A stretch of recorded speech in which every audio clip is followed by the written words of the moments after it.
Welcome, everyone. It's New York City Climate Week, and we are live at NASDAQ. I'm thrilled to be joined today by 6 fabulous founders coming in from all over the world for this Founders Roundtable, Building the Next Zebra. We're going to hear great things today. We're going to hear what's motivated these founders to start their zebra growth companies. We're going to hear about what it takes to build and to grow a zebra. But before we do that, let's level set on the topic here. Why are there 3 pictures of zebras up on the wall? And why did we call this session The Next Zebra? Well, for those who haven't heard, zebra is an up-and-coming concept in the sustainability world, and it's a great analogy because of the 2 stripes. So zebras are companies that are both dedicated to profitable growth, but not growth at any cost, as well as improving the world in some way. Zebra is a great analogy because of the physique of the zebra itself. So a couple things to know about zebras. With the stripes of the zebras, zebras have a natural camouflage. They're naturally resilient. I've heard that the stripes can confuse predators. So if you have a whole group of zebras, like up in the picture, a predator can't distinguish between one zebra and another zebra. That protects the zebras. Apparently, even mosquitoes, malaria-infested mosquitoes, can be confused by the stripes. This is an amazing thing about zebras. Another thing, zebras are naturally born team players. They actually have always a sentry up at night listening for predators, ready to warn the dazzle. Dazzle is this fabulous word for the herd of zebras. Another little known fact about zebras, they have hooves that are naturally designed to go up mountains. So zebras are ready to climb and climb with their company. Those are some thoughts on zebras. What have you guys heard about zebras that interests you and resonates with you? Good. So I would start. I'm passionate about zebras. I think for me, and this is part of what we have in this table, is the ability of zebras to be resilient. If you think about it, like a zebra is, in a sense, like a bedazzling donkey. So you need the ability to really push through things and be focused on your target, but you also need to do that with some dazzle. And I think that's what zebras for me. I think for me, I'm just really disappointed that actually not all companies are zebras, really, especially in this day and age, we're sitting in New York with the backdrop of the UN assembly going on, and the major message is that we are not making enough progress towards the SDGs. And so starting a company now that doesn't have a cause as well as your profit as part of your driver is such a shame. And it takes a different mindset to do it, right? And generally, zebra companies are run by a more diverse leadership group, which is reflective kind of around this table.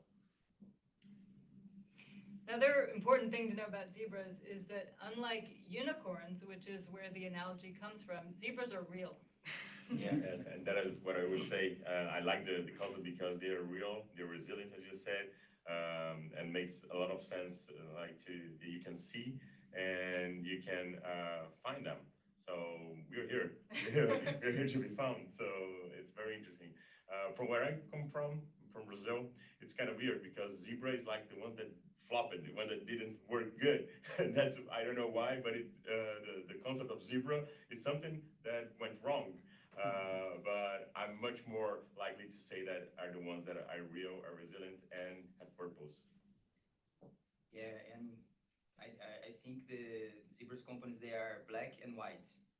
They are profitable and they improve society. They don't sacrifice one for the other.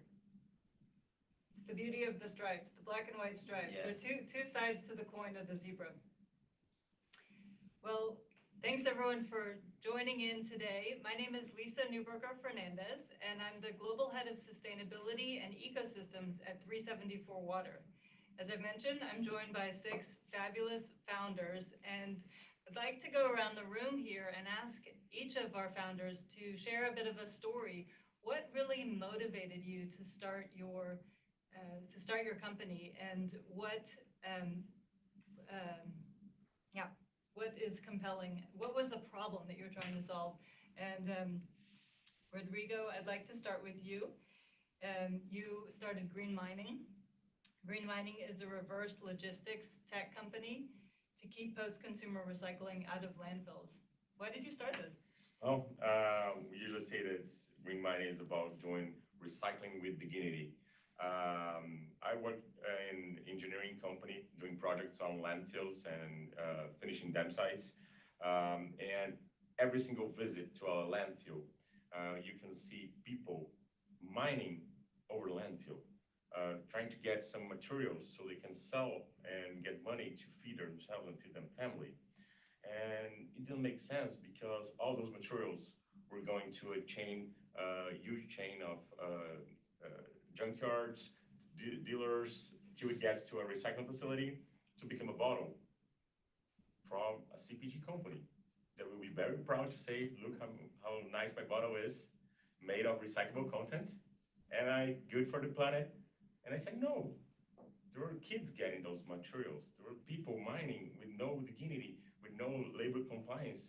How do you feel about that? And that was the point, the turning point that we said, if we bring technology, we can give the efficiency that we need to respect people in the recycling chain. So that's what we did. We developed some systems that we can find more material. So we guarantee labor compliance, registering workforce, the labor contract for waste pickers, or giving them the right value of the material. So if before they were getting 20% of the material, now they're getting 100%. So it's 4 times better. It's 400% of higher, let's say, wage that they are getting today. And this is the big change that we make. And well, as we reverse logistics, we are an environmental company. We're getting more and more additionality to recycling. So we are 100% about environmental, but with respect. That's pretty much it. And Bronte, you started Below Farm and growing mushrooms on upcycled fronds. Tell us why. Yeah, so Below Farm, we're a UAE-based mushroom farm. It's all about using local materials to grow mushrooms on, so local solutions for local problems. And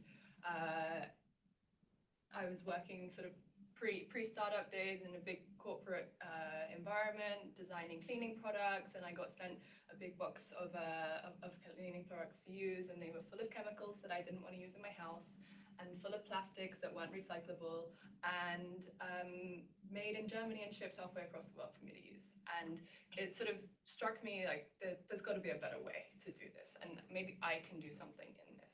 And so I have always had a massive passion for food, and the UAE is incredibly focused on local food security, local food production at the moment. They're investing heavily into it, and I saw a big opportunity that there was no one playing in the space of mushrooms. I don't eat a lot of meat, and so mushrooms are a great alternative in terms of protein content, in terms of nutrition, the health benefits that come from it. And not only that, we were able to find a way to actually grow the mushrooms on a local waste material. So we're sort of, it was ticking all the boxes for me to start on this journey. Thank you. Bo, let's hear from you. You started Morsui, a zero waste personal protective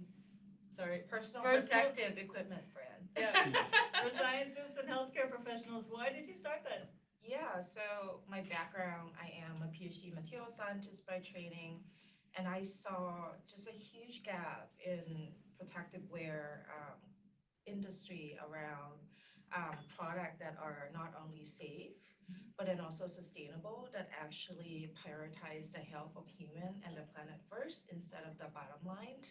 I was in a chemical spill accident while I was still working in the lab, and my standard lab coat did not protect me when the times comes.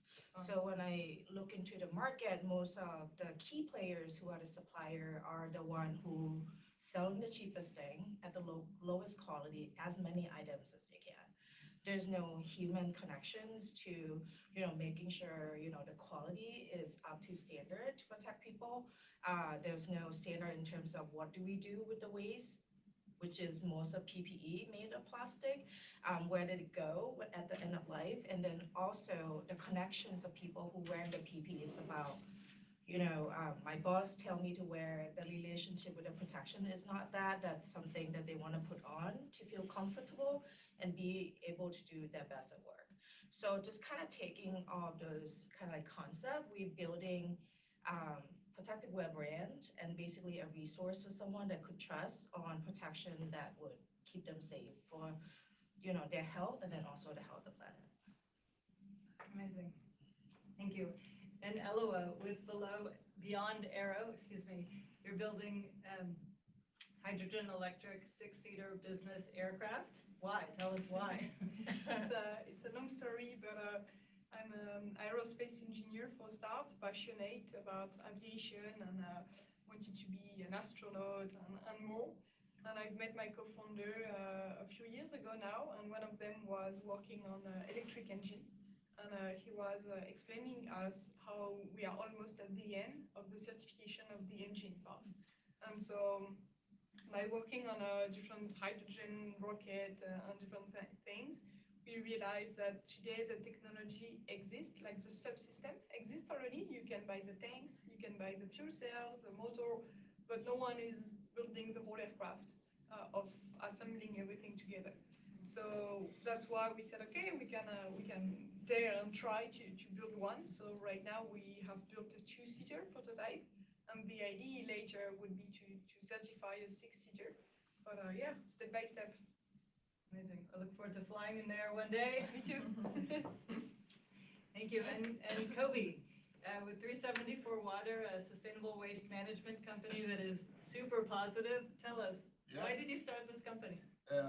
So the short answer is I was pissed off. So this is why I started the company. But I think just a couple of words about 374 is really shaping the way that we are managing waste. In the last couple of years, I became this the Greta of water, really explaining people about where the water is coming from, where the wastewater is going, and what's the connection on the way that we're managing our waste to the quality of water that we drink, and of course our life expectancy. So that was the journey for me as a founder. And the beauty about water, it's really connecting everything. All the industries in the world consume water on one end to produce goods. And it gives us the ability to really tap and improve this resiliency, ability to recycle material with a pretty cool technology that I can geek for days. But the main focus, and this is the part of this stubborn donkey, is something that will be different than what people have done in the past. Like how do you create a change? How do you not settle for what the regulatory is asking you? How do you do something that is better? So this is why I moved and created 374 Water, ultimately to protect the water of my kids, the next generation. Inspiring. Very good. Inspiring, yes. Felipe, EcoPanplast, recycling plastic packaging without water and waste. Why did you start this? What motivated me to start EcoPanplast was that 35 billion plastic bottles of lubricant oil are discarded every year around the world. And what's worse, and few people know about it, is that even after drained, the oil containing just one bottle is enough to contaminate 2,000 liters of water. So, and everybody agrees about the importance of recycling, but the conventional recycling with water for those kinds of materials does not deliver a good quality of recycled plastic raw material, because does not remove the oil from the plastic, and does not recover the oil also, and this oil has a high amount of hazardous waste.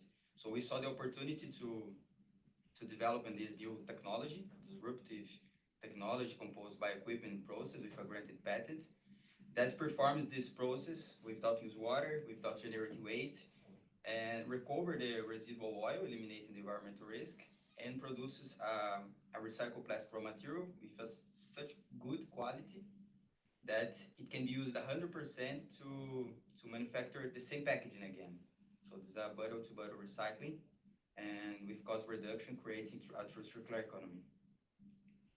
It's really interesting to hear all of your stories. You all had a wake-up call one day where you realized, I can make a change, I can do this better, I can leave the world a little better off than I found it by taking my company forward.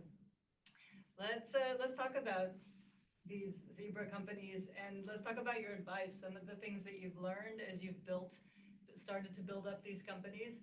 Really curious to hear, where do you start when you want to build a sustainable foundation for a potential Zebra company? What do you find the most important thing to get right off the gate, right out of the gate? Well, let's start again. So I think one very important thing is about having transparency on what your purpose really wants to get. It's pretty much saying people, working with people and with your clients, the results, how tough it is to get there, because we know it's easy. It's not easy to make a purpose-driven company, and be very true on the results that you get. So nobody gets cheated in the middle. So I love to say about, if you have transparency from the beginning to the end with everyone, all stakeholders, I think that's the most important part, because as you have a purpose, people get connected to it. And that's key. So keep doing with the same purpose. I think that's very motivated for everyone that wake up in the morning to say, okay, let's do something else. Let's do something more. Let's do make another step on what we're building and making impact. So we'll jump right in. I agree with you. One of our value is the higher purpose. Because for sure, you're going to have a job on one task of the aircraft, on one system. Yeah. But when you join such a company, you want to make it fly all together. So it's not about your daily job, it's about can we make it fly together for the right reason and under the right circumstances and the right requirement of the aircraft. So it's all a question of definition of success, which is not just linked to fundraising or whatever. It's really, can we make something that we believe would be better for the world? And so we ask ourselves, so I think to answer your question, where do you start, is to ask yourself the right question first. For example, so we're going to build the aircraft, but we need the hydrogen to be the greener as possible. Actually, it's called pink, coming from nuclear, when it's, so it's not green. But so that's why from day one, we have also someone working with airports on hydrogen provider. So it's not just about the product, it's about the whole ecosystem, and join you on the higher purpose value for the daily life of the company. Yeah. I also want to add that in addition to having the mission and purpose, I think founders of early stage company or Zebra company has to be really good at communicating what that mission is really early on, be able to not only communicate, but inspire others to jump on a journey along with you. And then also, again, asking the right questions of, what the market might need and how your solution could solve that challenge in the market. Because without having a customer who give you revenue or profits to serve, then you can continue to grow sustainably. So I really think the important is not only having the mission, but know how to communicate it well, inspiring others, and also, like asking others about, how your solution could solve challenge for them as well. I totally agree with you. I think like that consumer focus is, and kind of like customer understanding is so important, because like as sort of clean tech sustainable founders, there's a danger to get too caught up in your own message, of like the good that you're doing, and at the end of the day, you've still got to do something that is useful to someone that they actually want. Like, so we have this mushroom, which we've been a beautiful oyster mushroom that we've been growing. I think it's the best, obviously, but it's got a great flavor. It's got a really lovely texture. It's so much better than the ones that come and are imported. But I go to the market and I start speaking to the customer, and I go, but this looks different from the one that I normally get. And it's only really once I say, oh, but don't worry, like it's actually cheaper than the one you're paying for. But oh, okay, cool. And so, you know, it's making sure that you're getting the customer needs in there just as much. Yeah, know kind of how your solution fit in the Mhm. market without going too out of the box. So how do you get past that beautiful story of your company that you love? How do you get past that? So I would say that the trick thing, and maybe just one sentence before that, I think for us, like as a mission-driven company, it's life is easier on a lot of fronts, except for one factor. We'll talk about it later. But it's easier, right? It's easier to explain what you're doing. People will normally, when they're comparing this job, an impact job to a regular job, they will go with an impact, most people, or most people that you want to hire. And then the third components of all of that is it's contagious, right? You can inspire other people to do action by taking action. So I think that goes for our benefit. On the other side is, and we talked about it outside, it's this, let's call it the plus factor, right? You need to demonstrate to the world that you can have economic sense of what you're doing, but also be above and beyond other companies to really reflect the fact that you are better, providing a better alternative to the market that is creating this positive social impact. So I think this is the challenge part of impact companies like ourselves. And do you think impact companies are held to a higher standard? And if so, is that higher standard coming from inside the company, or is it coming from external stakeholders? Absolutely higher standard, because again, people will doubt what you're doing, especially when you're preaching that what's out there is not good enough and you have a better alternative. So you get into a place that you have to prove above and beyond that what you're doing, again, improve the bottom line, but also improve the impact to society. And yeah, there are a lot of doubters, but there are a lot of supporters. And focus from us is focusing on supporters. And that's why proof is so important for us. So talking about how to start to the beginning. Okay, you have an idea to become a business, somebody has to pay for it. But between it, you have to prove it works.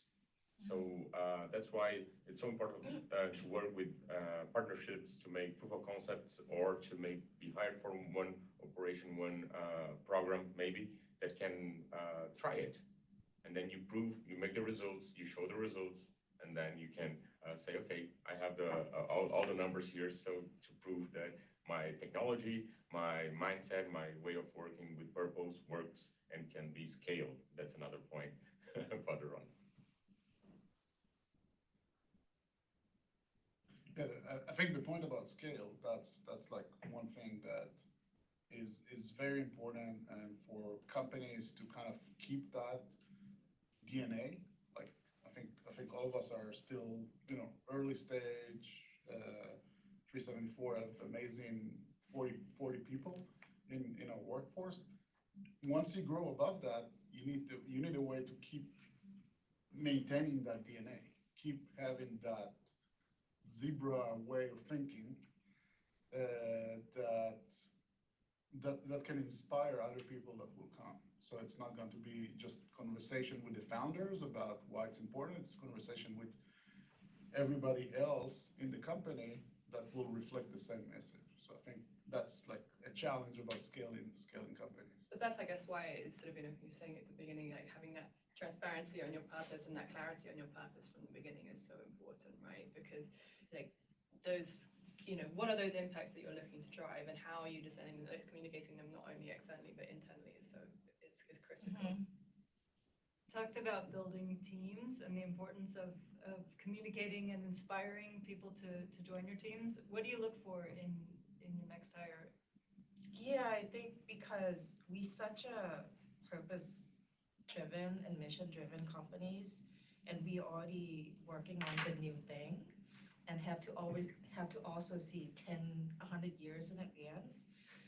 For us, it's more important to bring in someone who is not only creative, but not afraid to find a solution that does not exist yet.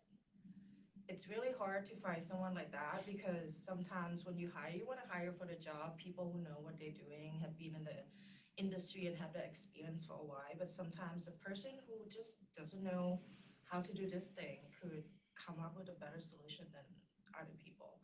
I think, like for Armasu in our company, we hire someone for their creativities and just, like opportunities to just think through solution-driven challenge than someone with the right kind of experience with many years in the industry. How do you screen What do for you that? guys think? Yeah. I have the same challenge since aviation is a very old industry. So on one side, we are looking for senior people who knows how to do such a program, but on the other, so many technical things are new. So we need experienced people, but in hydrogen, which is more from automobile industry. So we have the same challenge of being able to find the right person with the right values while still having the right expertise. And so that exists. It's not simple for sure, but that's why we are taking the time not to recruit anyone out of just on the pipes, but just really to take the time to not just do 3 interviews, but really spend some quality time with each other. Today we are 30, growing a bit more. So I think we try to keep that values until the most we can. We'll see. But like you said also earlier, it's not just about founders. It's going to be then the manager and the senior people who are going to do the same for the newcomers. And so yeah, trying to find that balance while matching the values and the expertise. One of the things that I love about 374 Water is the people that work there. We have a really mission-driven group of talented people. Like, how do you screen for these people? How do you find these people? I think somebody else put it in the best term. You try to convince them not to take the job. You try to tell them how difficult their work is going to be, and if they survive that, then they got tired. But like, I think from a mental perspective, what I'm looking for is people that are motivated to make a change. It's not about the skills that you have, it's about your ability to learn. And when you're running an emerging company, you basically, building the plane as you fly it. Yeah. And, you need to use your hand as a wing in some cases. You need to be the engine, and you need to be creative enough to push everything forward and not crash most of the time. So Crash and learn. yeah, or at least learn from those crashes. And that's kind of the way that I'm looking on candidates. And I think in the first month they're basically drinking out of a fire hose. All the information is in front of them, and most of them do surf after that amount of time. So yeah, I have a quick story on that, and I have to bring the skills back to the table because as soon as Remind started, we started being shown in programs with companies, in the press and everything, and we started receiving volunteers. They want to be part of the team, and they felt connected with the purpose and everything, and it looks amazing. But at the same time, as it was a company that was bringing dignity to the people to guarantee their minimum wage, I couldn't accept volunteers. I have to pay for their time. Everyone is dedicated on that. So at the same time that it's kind of weird because I can't get volunteers to guarantee that I'm paying, and I don't have a huge paycheck, let's say a paycheck pay bill to guarantee that they're gonna be paid every single month. So I couldn't accept them.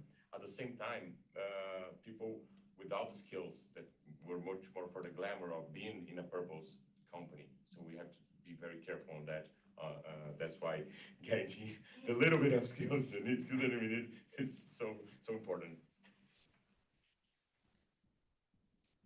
I have both kind of like a tactical and, approach of like building kind of like our management team. For senior leadership people, it's about finding their place within the team. So we spent months and months of just spending time together. Like they were consultant from the start, like working on a certain project that was really difficult to tackle. And if that works well, things click well, then we talk about maybe bring them in full time. There were kind of like that relationship built a year, sometimes 2 years before they actually join full time. For the new kind of younger, like first time hire generations, we have type of questions that they need to either figure out steps that need to get to in order to fill in the application, and they need to be able to follow instruction themselves first to get to the end. So you're already reading out 60-70% applicant. And by the time they get to, like interviews or, like the first 90-day with us, then we put them in the projects that they have to be able to kind of like contribute themselves. And if they kind of pass that 90 days, then we turn them to full hire. That's kind of like a really tactical structure that worked really well for us. It's like you screen out someone who can follow instruction or learn independently, and then by the time they get to 90 days, they get to work with your team a little bit. I think for me, like, and maybe it's not specific about Zebras as sort of all startups, but as a startup founder, you have to be able to do everything, right? You have to cover all of the bases of all the company at the beginning. And so there is a danger to look for generalists at the very early stages so that you can have someone else who can just grab everything for you. But actually, what we've learned is that really the specialists are the ones that bring a lot more value. And it took us a couple of mistakes to get there, but actually once we've found those people who really like are able to bring that extra skill, it's been able to boost our productivity and the efficiency of our business so much more. That's pretty interesting. Yeah, another point is all about, definitions, like you said. In the beginning, everybody is doing pretty much everything, but the definitions are pretty vague, right? You have somebody that is doing, HR and IT and all of that. There is a point in the growth of the organization that you have to go and become more specialized, or at least, retool the team so you can achieve more. And not get to a point that people are doing the same thing or stepping on each other's toes. But again, in this business, you need to have a pretty thick toe. So Thick skin. And how do you deal with that? Yeah, how do you deal with that contradiction? On the one hand, teams are small and we need people able to just jump in and make it happen in other domains. But on the other hand, maybe you have somebody on your team who says, I was hired for this, I wasn't hired for that. Like, have you had to deal with that contradiction? And if so, how do you deal with it? Every time. But I would say that something that is very important for maybe the team, because that's what's going to happen in every single new company, new startup, is about the partners. So the founders or the founder. But when you have partners with different skills, who at least on the management level, you have everything settled, who's going to do what, and can complement the skills, the ability will be complement. That's very important, I would say, because you have two friends that went to the same school, have the same way of thinking, maybe they would need much more skills to be hired. So that's a little bit about the balance on, okay, I have to hire someone on finance because we don't know anything, or someone in marketing because we don't know anything about this. We're all IT, or we are all administrator, or we are all chemistry. So having the knowledge to start your zebra, let's say, to born your zebra with the correct father and mother, ankles and everything. I would say it's also not just the knowledge and the experience, but also the interest in different areas as well. Like for us as a founding team, we had all three different backgrounds, but actually we've all grown into kind of new roles, each of us, but again in different areas. So sort of I think it's been a really interesting dynamic to see that it's the growth that each of us have had hasn't been in the same space, which I think, it's not just about what you know already, but it's where your interests lie and where you want to go should be complementary as well.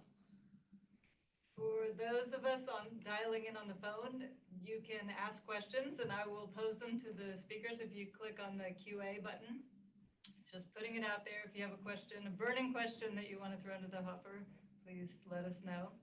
In terms of grooming teams and building teams, you mentioned surfing the waves, and I know for sure that in emerging companies, there's ups and downs, there's a roller coaster that we're going through.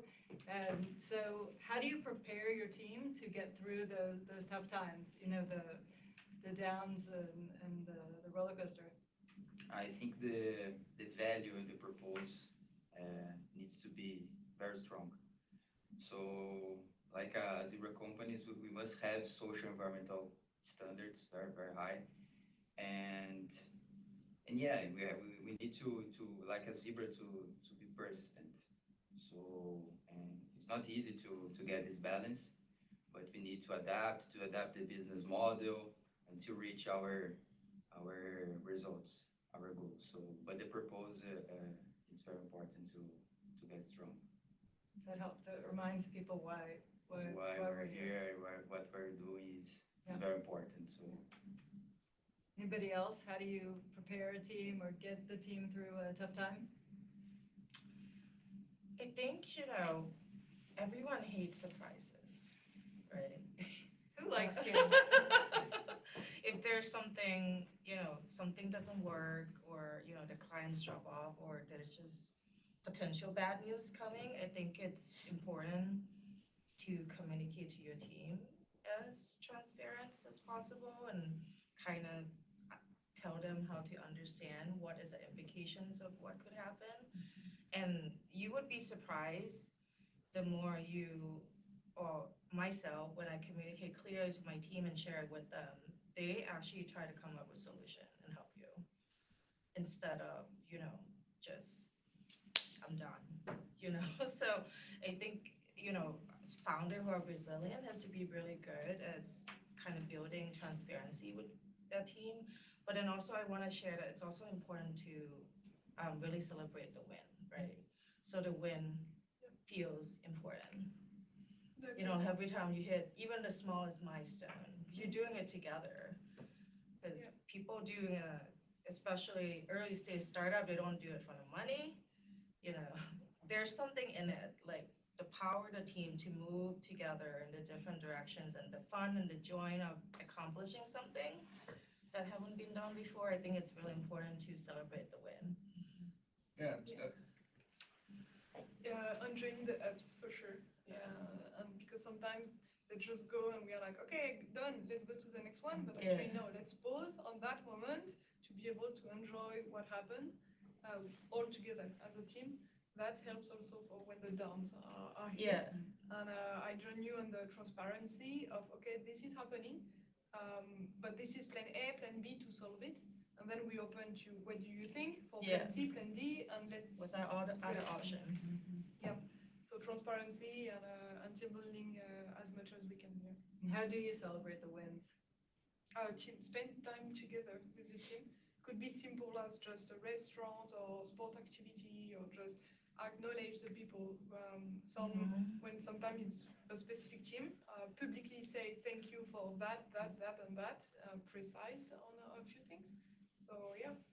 Yeah, you don't never underestimate the power of a compliment, I think. Yeah. It goes a long way. Sometimes just a simple thank you go a long way. Absolutely. So like to me, it's all about the right balance. And I think for a lot of people in our company is on all hands that we're doing. We call it the summit every quarter. We put all the good things that we're doing. So all the celebration, all the positive thing. And then there is the fun page that I call the shit list, or the lowlights, or any other way of saying, this is areas that we aim to do something better. We missed. Let's take the time to really learn from that, like why it happened. Give a chance to really use that as a moment of understanding how we can come together and do a better job the next time. And I think that's kind of a balance. Like, I know it was a shock for a lot of people that joined the company to get this from the CEO, but it really created a culture that people talk about successes, but also talk about problems. because if we silence them, we're not going to move anywhere. Yeah, Yeah. that's one of my favorite things about 374 Water is that we really do evaluate what's working and what's not working. And we literally go through the celebrations and the shit list once a quarter. And that goes a long way to building a learning organization, to be able to honestly and openly talk about what's not working. Other techniques that you all have used to build a learning organization? Going from the no surprise theme, we work with a lot of KPIs for everything, but it's ridiculous. I would say the numbers, but it's exactly to know what's going on. So you instantly, daily know if you're good or bad, if the results are good or bad. And it's not only about the big numbers results, all kinds of results. So you don't miss anything, any learning. Like you said, it's very, very important. You gotta have learnings. Most part of the time of the learnings are where you're not doing, not getting the numbers. But when you get the numbers, you gotta have numbers, learnings as well, because you could have better numbers, have better results, or maybe you can have better goals, set better goals. But the KPIs on every single part of the company is very interesting. My two co-founders, they're from the tech side, so they love dashboards all over. Oh, no, let's put some sensors here and make a dashboard of how is the air here? So it's kind of this. And it's interesting because you get a lot of information, a lot of data to take decisions, and the most important part of data inside a company is to everybody knows what's going on. So it's not only for the founders, only for the partners, it's for everyone, the data, and everyone can study and understand how can they get better. I think also with those KPIs we found quite useful is not always being top-down KPIs. So rather than having them set at a management level, like every employee is asked to choose like the couple of measurements that they are going to track for themselves and focus and be accountable for. And it sort of enables that sort of same mindset throughout everyone rather than just in a top-down manner. That's powerful. Yeah, to me, what you said, like it's an amazing value proposition that you give to not just your staff, but also to your clients, right? If you have that mindset about, okay, let's quantify everything, right? Our company is very skewed towards engineering, and engineers like to have table, they like to get everything to be, digital, and then analyze the data. But that gives you really an edge up about on other companies that are not doing that. So by doing that internally, you create value externally. And I think it comes natural to us. And when you give those data to the client, big pressure. yeah, Because you're seeing daily what's going on, and if you're not getting the numbers, it's a pressure because you know that you're going to receive a call. So and you don't want to receive a call. You raise a really important topic that we haven't delved into, which is customers and the importance of customers to grow our company. Any advice, lessons on how to find these critical, first few customers and how to retain them? Oh, this is something must be very clear, because if you have a solution, if you have an idea and you don't have customers, you don't have no one willing to pay, you don't have a business. So this is pretty much the starting point. And I love accelerator programs. I've been for more than 5 years. And it's very cool because you have a very special moment with clients, with someone understanding and having that problem that needs to be solved.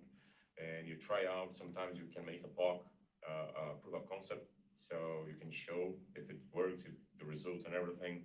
And then, are you gonna pay for it or not?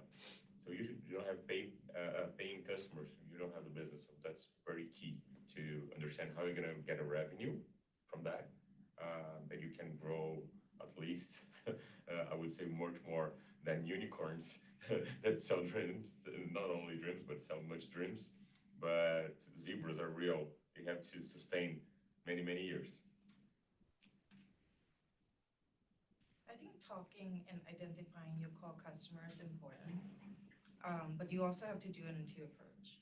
The first approach is, having yourself or your team talking directly to potential customer and gathering information and what Rodrigo's is saying. But There's also like an unbiased market research that you have to also do.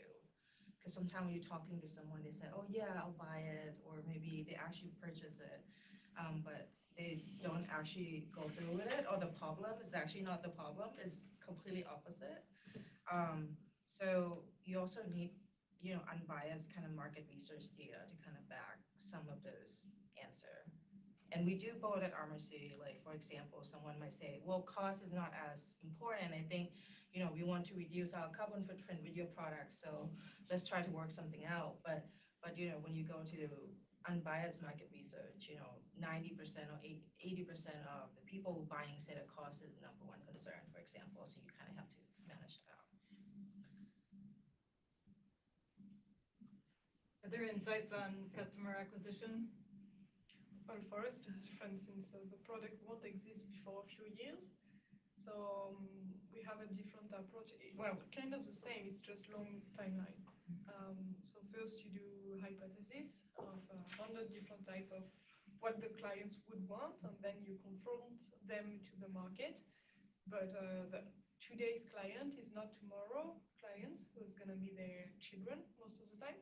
So you can, and we are doing roundtable on almost a monthly basis. So first, as a market study, you start with very large interviews, and then you target on your persona. So we have different type of persona who are looking for different things. Some are really looking for electric aircraft to reduce their carbon footprint. Some is for the silence, some is for the cost. So we have the personas, and then we do roundtables with them to co-develop the aircraft.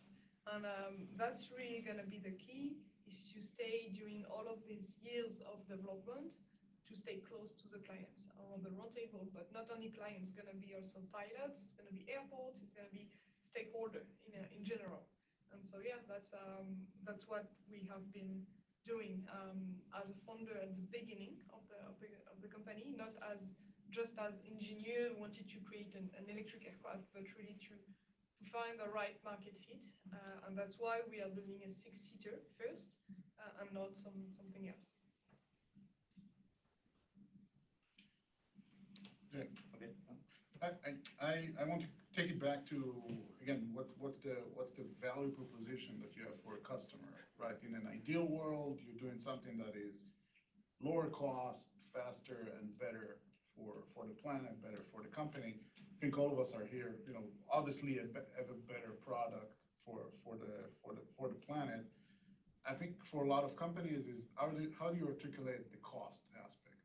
I think there is the cost of how much that is the cost for people to switch to your product, but there are also tangible costs. Like how do you do on liability for companies, like reputation, like you said, this big bottling company that used to be the biggest brand in the world now become a very challenging brand from an environmental perspective. So how do you quantify those? I think that's kind of the challenge or the opportunity, the struggle from the Zebra perspective is to articulate that value. But once you do that, once people understand what you're selling and what's the value for their company, how does it match with their goals, then it's a win for everybody. And then it's a much easier sale. And we had that wonderful experience to really find somebody at the early stage that really saw the benefits. And once you have one paying customer, you can have more paying customers, and then you have a sustainable company. I do really agree with Kobe, because in the beginning we're struggling, with our product being reusable compared to disposable product. Acquisition costs is cheaper for disposable instead of reusable. But when you're taking the cost of potential putting your employee at risk, spread of infection, like cost to sending, disposable as a waste and labor to throw it away, it's actually add up. Yep. So it's like articulating those costs, and show it to customers is really convincing when you actually do that exercise. And then many times when you're talking about sustainability and purpose-driven, we're talking about impact of image impact. So when you make a risk assessment on everything that you're doing, and you say, well, we're putting a lot of bottles in the market. So how is the market dealing with this? They're not liking it. Oh, Greenpeace is yelling at us. So how are we going to play this new role that not only caring about the product that is inside, but also the bottling that we're putting in the market, and are we recovering it? Is it returnable? Is it one-way packaging? And we're putting a lot of plastic in the market. So the example has a very tight information, let's say, relation with analysis of risks, and you can have reputation risks, you can have regulation risks as well. In Brazil, there is a ridiculous part. Everyone has to make reverse logistics at least 22% till this year. From next year will be 34, then we reach 50%, and Brazil still recycles 2%. So do you think that somebody's... There is a gap. Yeah, there is a gap. So do you think somebody is doing 100% of their need? For sure not. So we need some, also the government that makes the regulation could be accomplished and say, okay, so I'm not going to play anymore. So now show me real results. And so we're kind of helping, waiting, but also taking the lead with the companies that we know that we have to do it. We know we have to implement it. So these are the ones that we look for. So looking for the right clients, that's another thing. You have many clients, possible. We have all the CPG companies. Everyone needs reverse logistics, for instance. But who are the ones that are going to start doing this? Because it's kind of a new for them. So this is a very important understand. So who really are the ones that will starting using your service or your product? Finding your champion. Yeah, Yeah. that's it. In your market, do you guys have this mentality of want to be first to be second customer? Like everybody wants to get somebody else to be the first. No, it really depends, because you have depends on the pain point. So when we talk about reputation, everyone wants to be the first. Okay. But 90% goes for greenwashing. That's a problem. And greenwashing still are going to the press as well, and that's another part. Nobody understands what's really going on, and they are putting everything that has no impact are getting to the press as well, getting to the media. So that's kind of difficult. On the other hand, you have like associations. They're saying, no, I'm doing the compliance for all the companies, for all the beverage companies, for all the personal protection companies, for all the sanitation companies. So, and they are dealing with government. So they said, no, we are fine on that part. No, we're okay. We're cool. Till regulation comes and say, oh, no, this is not working. Sorry, it's not working at all. So kind of have to wait for the right moments. So we've reached the end of our roundtable. Before we go, I'm going to ask everybody to share one thing that you'd like people to take away from this conversation, one thing that really resonated with you, you want people to remember.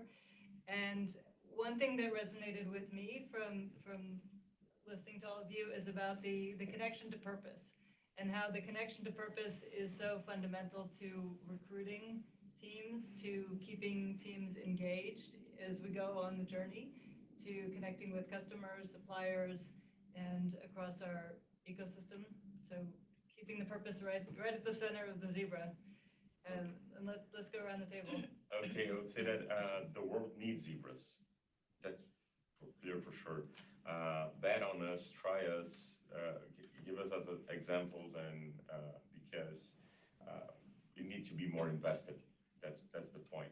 If we can bring the huge investments that are available to zebras, we guarantee we'll make more zebras. Yeah, and please, whenever anyone see a unicorn, just show me, because you're not gonna see many unicorns flying around. Those zebras. Those zebras. Yeah, I think a similar sort of sentiment, really, like going back to what we were saying at the beginning. You know, everyone here has made a jump from a more more traditional career path or working in the space that's not with a focus on impact. And I think that if this conversation has been anything, it's been a call to action to say we need more, and so it's time to make the jump. Come and join us. Yeah. Join the zebras. Yeah. Yeah, we talk about how zebras are real. So I advocate for celebrating the wins and bring your team or whoever along the way, to make a real vision come to life. So that's all I have. Yeah, I love that. Celebrate the wins. Yeah, Hello. I will match your thought about recruiting people with higher purpose, so that the company is first driven with a higher purpose, and then you recruit people with a higher purpose, so that everything is for a vision and for not just unicorn, like you said. We are real, so you have something to build in your life, in the ecosystem. So yeah, align with your values and with what you want to fight for. Yeah, I think for me, the message, and this is for the folks at home, is about, you have here a table full with amazing people that have done their part of showing that there is a better way. And I think for what we're looking for is the world to actually recognize that there is a path to do good in the world and have great financial returns, but we need everybody's support in the zebras. So instead of celebrating unicorns, which are not doing anything for your life, start looking on zebras, like the people that we have here in the room, and we need your ability to invest and be part of those companies. Go zebras. Yeah, I think more and more people and startups have this purpose of changing people's life and to reach this balance between the economic, the environmental and social aspects. And I think that those people need also to demand from big companies, because partnerships are very important also with the zebras, to create this new economy. So it's very important, and we are zebras that are very prepared to support this transformation with all the big companies to scale faster the impact. I want to thank our amazing speakers, these fabulous founders, for joining us today during New York City Climate Week. I want to thank everybody who listened in to the conversation and who might listen in the future online. And I want to thank the team at 374 Water who pulled this together. Thanks to Alexa, Devon, and others behind the scenes. Enjoy New York City Climate Week. Thank you. Lisa. Thank you. Yeah. Thank you.